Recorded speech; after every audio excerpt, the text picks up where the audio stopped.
Bon matin. On est toujours dans la période pré-opération, préparatoire. C'est un peu ça que ça veut dire, hein? Hier, j'ai passé la moitié de la journée à l'hôpital à rencontrer un paquet de spécialistes. Puis, j'ai rempli une feuille sur laquelle on me demandait de m'engager dans ce processus-là. Puis je pense que c'est ça que j'ai le goût de partager le plus, la, la force que ça donne de participer à ce projet-là de bien-être, ce projet-là de santé, malgré la lourdeur du mot cancer, récidive, la tristesse des gens qui nous entourent, la tristesse qui peut nous envahir. Accepter la situation, non pas par résignation, mais dans l'action, ça change toute la dynamique. Donc, en lisant les différents documents, moi, ça m'aide à me positionner dans une dynamique plus active, plus participative.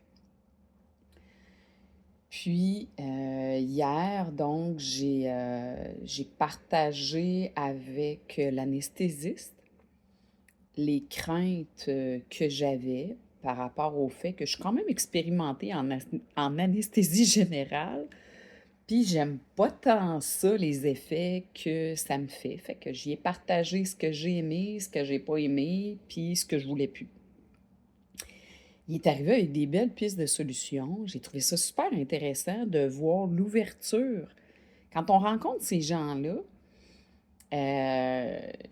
ben oui, il y a un protocole standard, tu sais, un peu comme si tu t'en vas porter ton char au garage puis qu'ils te demandent un changement d'huile, ben ils font un changement d'huile, point. Mais si tu vas au garage puis que, je sais pas moi, tu as le goût d'avoir de l'huile de meilleure qualité ou des petites façons d'agrémenter ton auto, ben c'est la même affaire à l'hôpital, hein? Donc, moi, j'avais le goût que le processus avec l'anesthésiste soit à la hauteur de mes attentes, c'est-à-dire que j'ai moins d'impact cérébral, que j'ai moins d'impact après. Puis, en y parlant de mes inquiétudes, ben c'est ça. Il a fait partie de la solution, j'ai fait partie de la solution, puis on est arrivé à mettre des petites notes pour que le traitement soit adapté, qui s'adapte à moi, mes inquiétudes, mes interrogations, mes suggestions. J'ai beaucoup, beaucoup, beaucoup apprécié. Après ça, j'ai rencontré un stomothérapeute. La madame, tu sais, qui s'occupe des petits sacs, là, au cas où que peut-être que. Et là encore, j'ai eu la chance de poser plein de questions.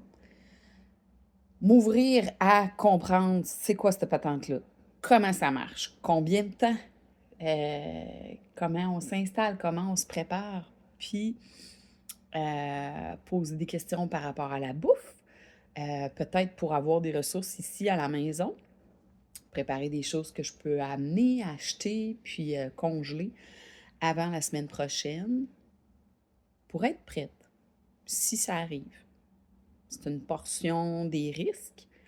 Puis, ben, il y a juste le temps qui va nous dire si je vais devoir passer par cette option-là ou pas. Fait que comme on dit avec mon chum, ben, il va falloir arrêter notre tête de virer dans tous ces scénarios-là, puis de traverser le pont quand on arrivera à la rivière. Mais si on sait qu'il risque d'avoir une rivière, ça ne nous empêche pas de se préparer puis de mettre dans notre pack-sac ce qu'on a de besoin. C'est à peu près ça qu'on fait. C'est différent que de se positionner en s'inquiétant, c'est de se positionner activement.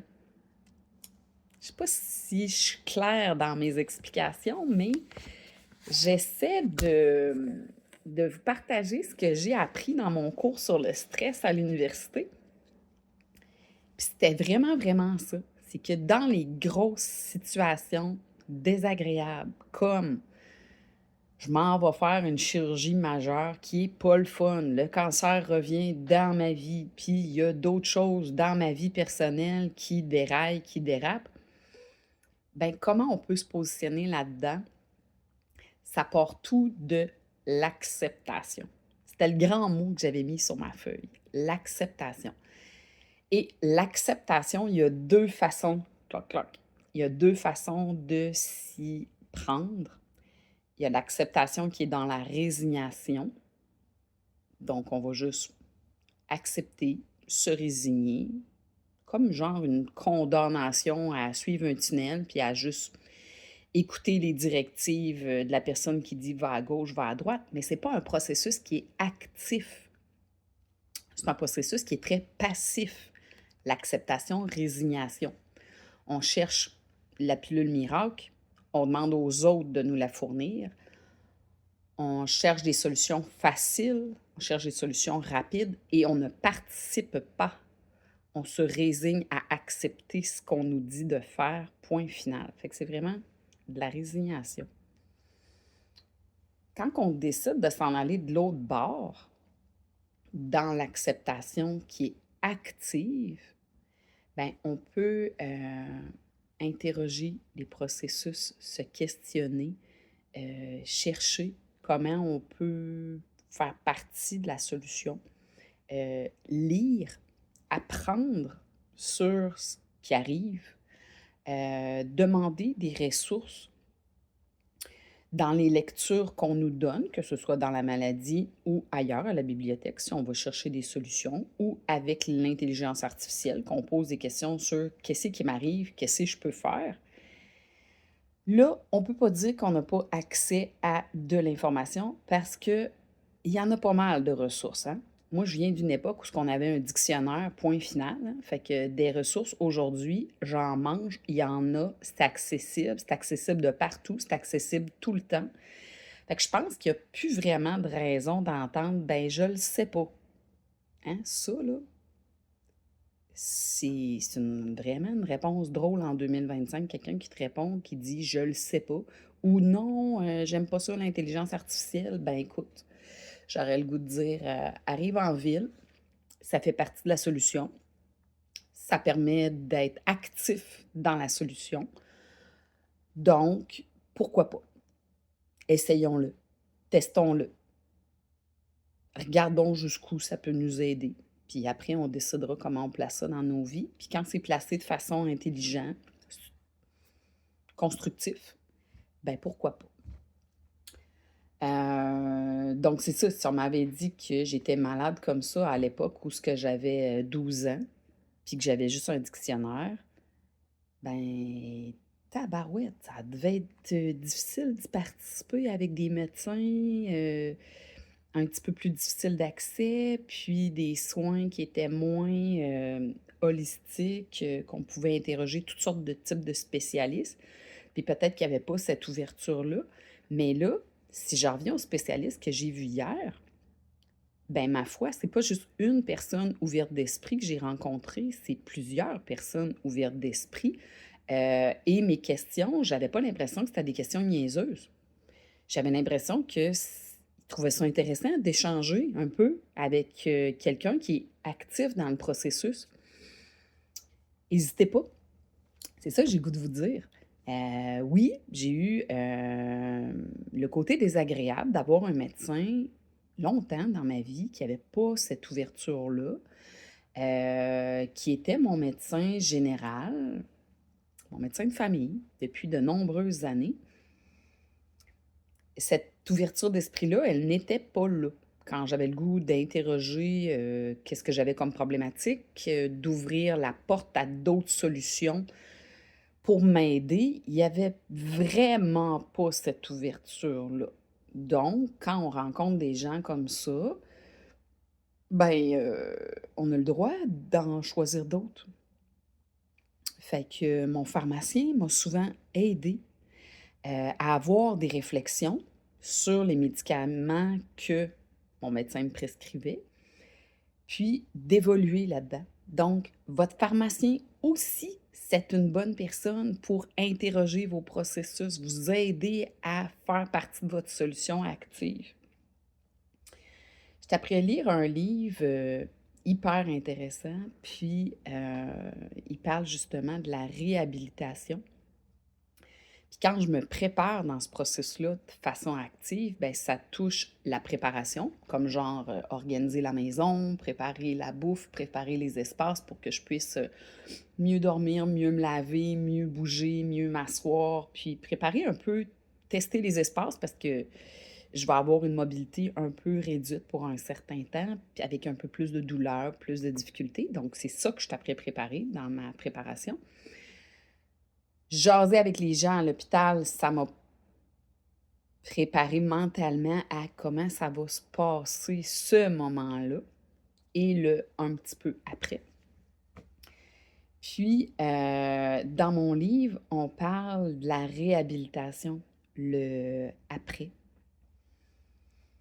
Puis, c'est ça, il parle, du nombre de systèmes, tu sais, dans le fond, je vais avoir mon corps avec ses muscles parce que là, on s'en va découper des muscles, hein, on rouvre tous les abdominaux, fait que, des muscles là-dedans, il y en a.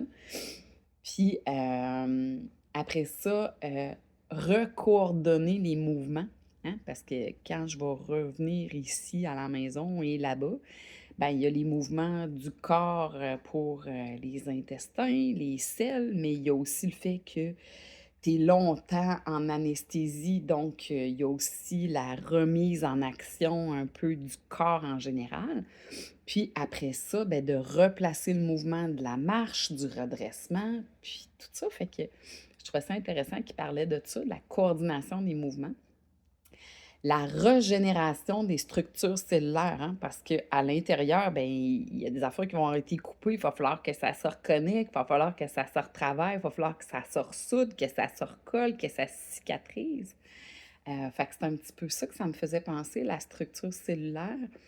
Tout, le système nerveux qui est autour de ça aussi, là, qui, parce qu'on s'entend, on a nos os, on a nos muscles, puis on a tout notre système nerveux. Tu sais, l'électricité qui passe un petit peu partout, on l'oublie des fois, celle-là, là. Les fameuses, l'électricité que les ostéopathes, nous aident à aller jouer dedans.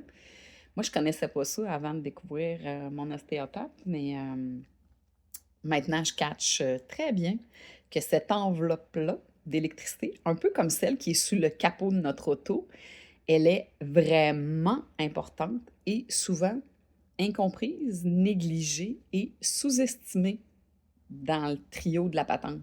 Après ça, il reste la peau qui enveloppe tout ça, notre enveloppe, mais le système électrique, le système nerveux, c'est impressionnant comment ça fait partie du tout et qu'on l'oublie. On le néglige un petit peu. Après ça, il parle, le système glandulaire. Donc, toutes les glandes là, qu'on a ici, là, ils jouent vraiment des rôles que moi, personnellement, je comprends pas tout, mais c'est un autre système important. Puis les différents organes, parce que c'est certain qu'après l'opération, ben moi, j'ai des différents organes qui vont être touchés. Il va falloir qu'ils se remettent en fonction, qu'ils se remettent à fonctionner. Fait qu'il va falloir aussi qu'on y aille en douceur après l'opération, à l'aide de la bonne nourriture, au bon moment, de la bonne façon. Je trouvais ça drôle hier parce que, peut-être pour finir avec ça, la nourriture, à quel point ça nous aide dans la préparation pour arriver en force, en énergie, rempli de vitamines, de minéraux, puis en shape, pas trop inflammé, comme on dit. Ça a une belle importance selon moi. Puis hier, j'ai eu un médecin, à un moment donné, qui m'a répondu, non, non, tu sais, après l'opération, tu peux manger pas mal n'importe quoi. Puis dans ma tête, ça faisait pas de sens, tu sais, ça sonnait comme, je mange du santé ou je mange du poulet Kentucky. Puis je suis certaine qu'on s'est juste mal compris, mal interprété. Euh, Parce que après l'opération, pour la réhabilitation, je crois énormément au potentiel du gaz qu'on met dans notre char. Dans la majorité de nos autos, on met du gaz, du normal, là, du régulier. Mais là, quand on sort d'une opération, j'ai le goût de dire que ça prend un petit peu de super. Tu sais, occasionnellement, des fois, on donne ça à nos machines, hein. Il y a des petites machines là, qu'on dit hey, ça prend du super pour que ça aille mieux. Ben là, je pense que notre corps, il a besoin d'un moment avec du super. Puis, pour y donner du super, c'est vraiment, vraiment, vraiment, c'est simple, mais en même temps, on est tellement surchargé d'informations qu'on dirait qu'on voit plus clair.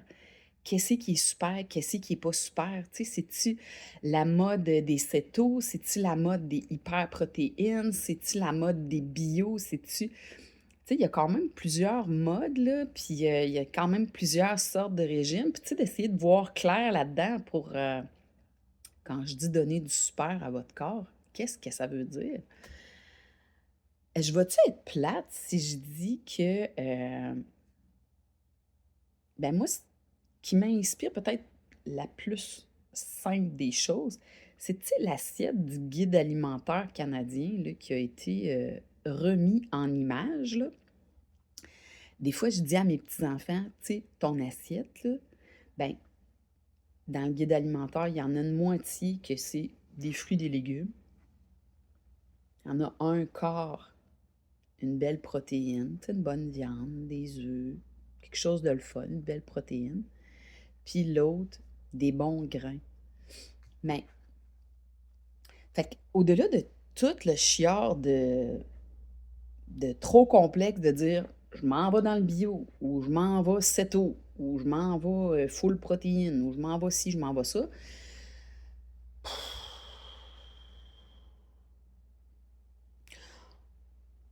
je dirais achetons moins de boîtes, achetons un petit peu plus pur, tu sais, quelque chose qu'on voit que c'est de la viande, puis quelque chose qu'on voit que c'est des fruits puis des légumes, puis quelque chose qu'on voit que c'est un bon pain rempli de bons grains ou des bons grains entiers dans nos pâtes ou dans nos riz. Mais voir qu'on achète du vrai manger, puis retourner à manger peut-être plus simple, that's it. Achetons moins de boîtes, plus de vrai manger. Puis à regarder votre assiette. À regarder votre assiette. Qu'est-ce qu'il y a dedans? Y a-t-il du gaz super dans mon assiette ou bien c'est rempli de quelque chose qui me nourrit pas? Quelque chose qui m'apporte rien. Fait que genre, moi aussi, des fois, je vais dehors faire un petit 5 à 7 avec le petit coucher du soleil, prendre une petite bière, puis un petit bol de chips. Oui, ça m'arrive encore de me faire des petits moments de bonheur qui ressemblent à ça. Mais je suis juste consciente que ce moment-là, il m'apporte pas grand-chose de super, sauf un moment super. Fait qu'il faut qu'il en aille, faut qu'il en reste. Mais, des fois, on peut voir autrement, puis dire, bon ben là, tu sais quoi, les prochains moments après l'opération, ils ne pourront pas être super dans ce genre-là. Fait qu'il faut qu'ils soient super différents. Puis là, de dire, hey, on va réinventer le Virgin César avec un bon jus de légumes, puis ça va faire un apéro plus super.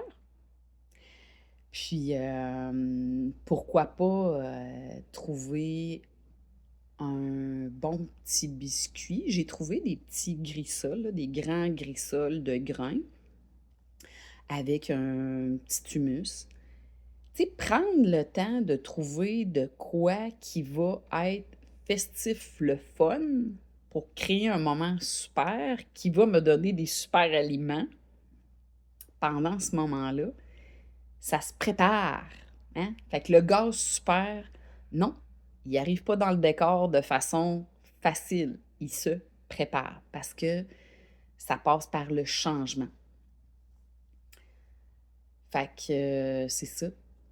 Pour changer les choses, ben, il faut faire partie du changement. Puis là, je vais m'arrêter là parce que je parle bien trop. Mais si j'ai inspiré une personne à changer, à préparer son attitude, son mental à être du côté actif, faire partie de la solution, interroger, questionner, trouver comment vous pouvez faire partie de votre processus, ben tant mieux. Je dis bonne route à cette personne-là. Si j'ai inspiré une autre personne à dire hi, qu'est-ce que je peux mettre dans mon frigidaire pour me préparer avant ou pour ma sortie ou pour me sentir mieux, essayer une petite affaire de changer mon gaz puis de tourner au super parce que j'en ai besoin. Ben, je félicite cette personne-là d'avoir fait ce choix-là puis de s'être rendue jusque-là. Si je peux vous inspirer à transformer, si je peux vous transmettre un petit peu de mon énergie, c'est ça que je dépose ici. Fait que ma chaîne, juste être présent, ben elle se partage. Parce que des fois, quand on est assis dans notre salon, ben c'est long, longtemps. Hein? Puis j'ai l'impression qu'il va y avoir d'autres moments long, longtemps. Fait que je dépose ça ici. C'est ça. Ça prendra le temps qu'il faudra pour en revenir. Puis c'est le temps qui va me guider avec la suite. Fait que on ferme des dossiers, on s'occupe de soi, puis allez vous chercher un petit peu de super pour la suite. On se prépare. Bye bye!